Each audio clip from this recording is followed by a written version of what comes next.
Olá a todos, para quem ainda não me conhece, eu sou o Júnior e eu não escarro na boca que me beija.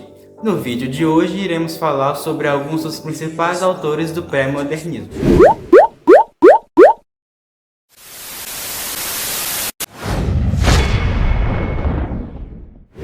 Bem, em vídeos anteriores eu já expliquei algumas características desse movimento literário. Você pode acompanhar na descrição ou eu vou deixar um textinho resumido aí nos comentários.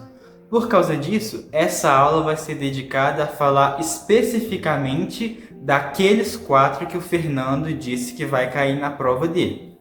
Então vai ser mais uma voltada nesses autores do que na obra em si. Então, hoje nós vamos começar com o amado, odiado e muito odiado Monteiro Lobato. Se você tem mais ou menos a minha idade, você provavelmente conheceu ele através do Sítio do Pica-Pau Amarelo, com os personagens da Emília, da Narizinho, da Dona Benta e etc. Eu sou blogueiro. Porém, ele também escrevia conteúdos para adultos e outras faixas etárias. E hoje nós vamos falar da obra pré-modernista dele, Urupês. Urupês conta a história do personagem Jeca Tatu, que, como o nome você pode imaginar, era um homem do campo. O que diferencia ele das outras histórias e o que faz com que esteja no pré-modernismo é justamente que o Monteiro Lobato criticava a idealização do caboclo.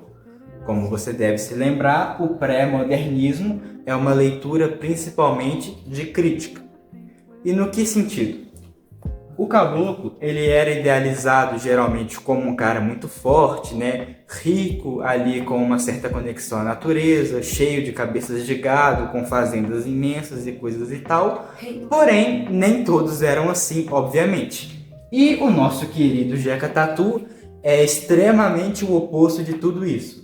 Ele era feio, ignorante, pobre, preguiçoso e vivia uma vida miserável mesmo. Ele, ao contrário dessa idealização, nem de longe era rico. Na verdade, a casa dele era basicamente um amontoado de barro que ele mesmo fez e não tinha mobília. Ele dormia no chão mesmo ali com as coberturas de algumas folhas. Além disso, outra característica dele que o diferencia daquela visão idealizadora é que o Jeca Tatu era tido como um sujeito extremamente preguiçoso. A casa foi ele que fez, ele fez de qualquer jeito e estava quase desabando na cabeça dele e ele não estava nem aí. Só quando realmente ele via que a estrutura ia cair, ele ia lá, fazia um remendo ou deixava para lá e fazia outra casinha de barro para ele. Ao contrário daquela idealização do camarada que levanta cedo, vai trabalhar e etc. Essa visão aqui do Jeca Tatu, ela de certa forma exemplifica um pouco as visões preconceituosas que o Monteiro Lobato tinha. Se você viu o nosso vídeo Movimentos Literários 2 ou 3, não me lembro, você deve se lembrar que o Lobato não era um cara muito fácil de se lidar. Ele, inclusive, é aquele que escreve a carta para Anita Malfatti pintando sobre a Semana de Arte Moderna. Então, ele atribui ao Jeca Tatu principalmente esse fardo de que ele é um sujeito tão preguiçoso que ele é alheio às coisas que estão acontecendo. O mundo está desabando e o Jeca Tatu não está nem aí. Então essa crítica dele seria gente como o Jeca Tatu que afundaria o país, que é o pessoal que não está nem aí para nada. Porém, muito tempo depois, digamos quando o Monteiro Lobato ficou um pouco mais bonzinho, ele tentou mudar um pouco essa forma como as pessoas viam o Jeca Tatu. Ele começa a escrever o personagem como sendo portador de muitas doenças. Então, ele não era preguiçoso porque ele não gostava de trabalhar. Ele era preguiçoso porque ele estava mal de saúde. E assim, não é absurdo você pensar isso. Principalmente se você for considerar o estilo de vida que o Jeca Tatu levava. Ele não tinha acesso a, por exemplo, água potável, ele andava sempre descalço, ele comia qualquer porcaria que ele achasse, então Seria estranho se ele não tivesse doente. Mas, quando você leva em consideração todo o contexto dessa vida do Monteiro Lobato, ele não parece o tipo de sujeito que ia colocar uma crítica social ali disfarçada, sabe? Provavelmente, se ele quisesse mesmo criticar isso, ele ia falar na lata, porque ele não tinha papas na língua, para não dizer outra coisa. Então, assim, provavelmente essa releitura do Jeca Tatu foi feita meio que às pressas. Embora ainda tenha algumas pessoas que defendam que não, a ideia inicial do Monteiro Lobato sempre foi fazer essa crítica ao descaso com o homem do campo, porém, como ele tinha um humor bem ácido e sarcástico, nem todo mundo pegou de primeira. Basicamente, nessa nova releitura, o personagem ele sofre de muitas doenças e ele ilustra o descaso com a população do campo. Porque o Jeca Tatu ele vivia numa miséria absurda, ele não tinha acesso à saúde, não tinha acesso à educação, não tinha acesso a nada, e isso seria uma crítica às autoridades. Mais uma vez lembrando que o pré-modernismo é uma leitura de crítica. Só que agora, ao invés dele criticar diretamente o Jeca Tatu, ele está criticando as instituições maiores, que seriam as responsáveis por deixar ele nessa situação tão ruim. Mas existe aquela coisa, se realmente foi essa a intenção. Até porque Urupês, que é o título da obra, quer dizer um fungo. E isso é uma palavra em tupi para um fungo. Então, provavelmente a intenção do Monteiro Lobato não foi fazer essa crítica social bonitinha desde o começo, e ele deve ter mudado isso aos 45 do segundo tempo. Mas lembrando a você que não faz sentido você odiar o autor. Primeiro, porque ele já morreu há muito tempo, você vai fazer o quê? E segundo, porque ele foi um importantíssimo autor da nossa história. E ele criou muitos personagens que são icônicos até hoje. E se você for olhar todo o contexto daquela época, muita gente tinha ideias semelhantes ao do Monteiro Lobato. Então não adianta a gente tacar pedra só nele. A gente sabe disso porque ele escreveu.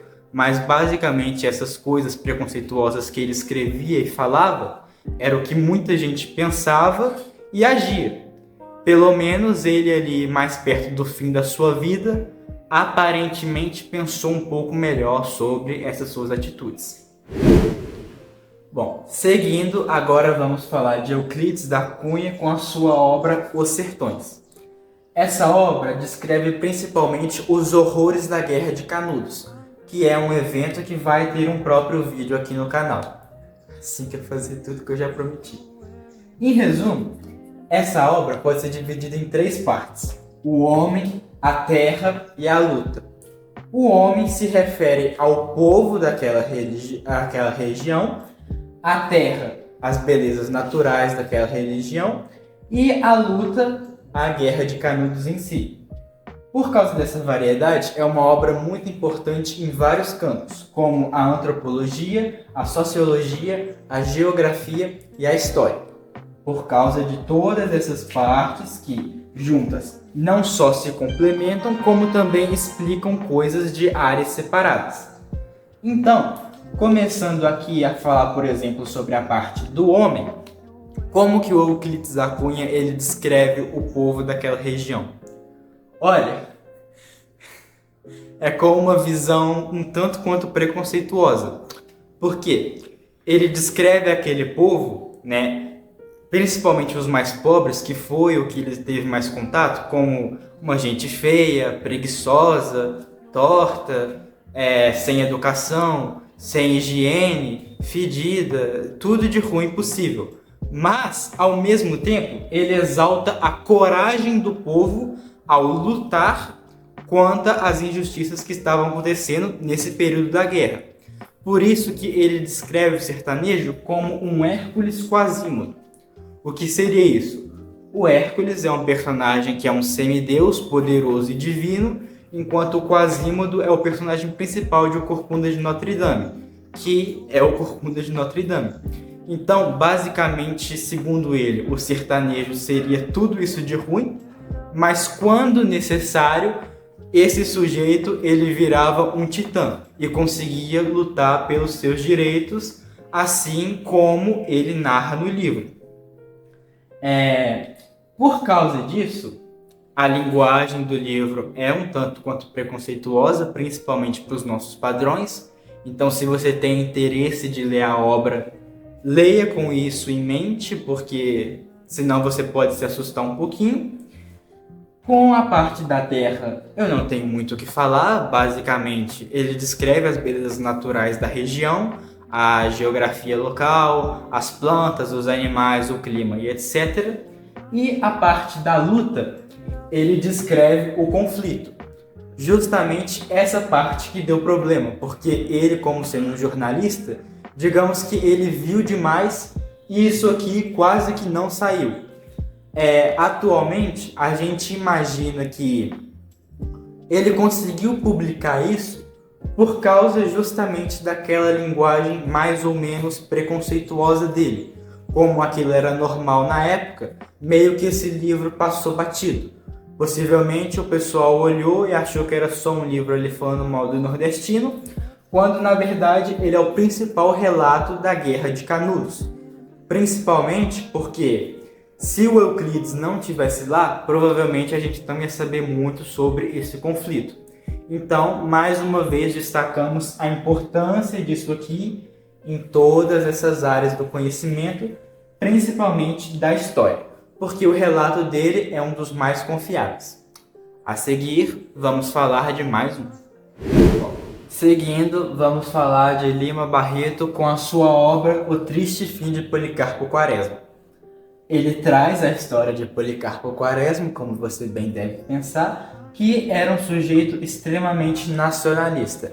Ele idolatrava o Brasil em vários campos possíveis, como por exemplo nas belezas naturais, no potencial de industrialização, no povo, de modo geral. Para ele, o Brasil era o top dos tops dos tops. Esse cara, ele tinha muitos projetos, porém nenhum deles conseguiu dar certo.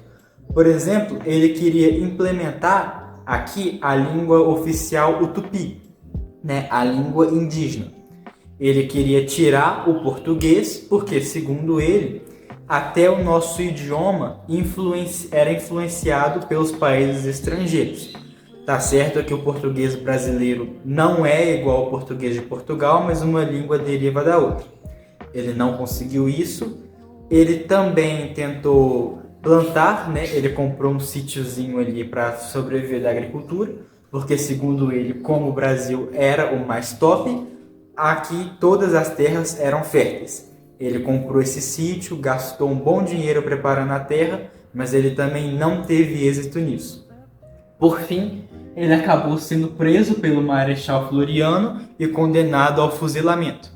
Por isso que o nome da obra é O Triste Fim, porque ele tentou a vida inteira fazer muitas e muitas coisas, no fim tudo deu errado, ele ainda foi preso e morreu.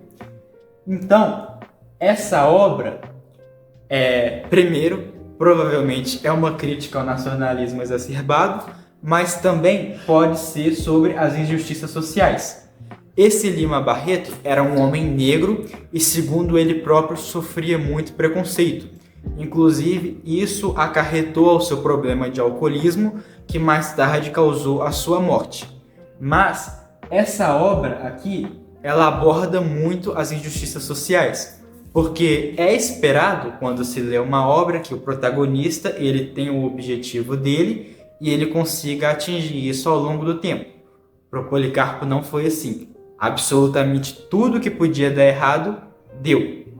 Então, é uma obra bastante pessimista, que você pode ver até no título, O Triste Fim, e provavelmente, todas essas tentativas fracassadas do Policarpo de fazer alguma coisa eram uma alusão ao preconceito racial que o Lima Barreto sofria.